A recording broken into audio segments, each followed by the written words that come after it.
Hey, this is G from Outlier Automation. Today I'm going to be showing a tutorial of how to upload a S7 1500 hardware into TIA Portal. That way you don't have to configure it offline and know all your product numbers, it detects it for you. So let's get started.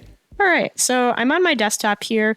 I have TIA Portal version 18 open. I had a prior video where I had factory reset this PLC here and formatted the memory card. So you can see it right here in my accessible devices. Now I want to upload what's connected to this PLC, get these green lights to solid instead of flashing, which means that it's actually configured when it's solid. What we're going to do is actually click up here in our project tree and go to Online and upload device as new station.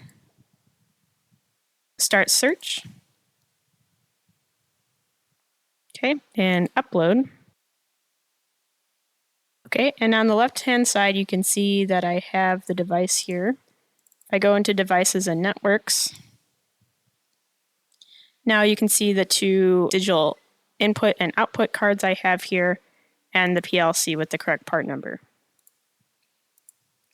I had actually wiped the memory card before. There was nothing actually in the project on the PLC. I just wanted to get the hardware from what was connected through the backplane on the PLC. So now what I'm going to do is I'm going to download the hardware configuration. Since I didn't have anything or any type of project on that memory card, I'm going to change this so that it matches my Profinet name and then re-download this so that it now has a project in the memory card.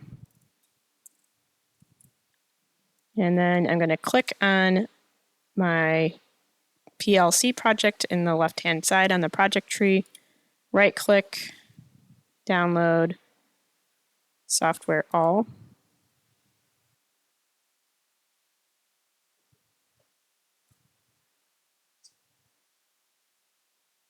And you can see hardware configuration was loaded successfully. And now I have solid green lights on my PLC. That's a quick way to upload any of the hardware that you have connected to your PLC and get started quickly on a TIA Portal project. All right, thanks. Good luck with your configuration.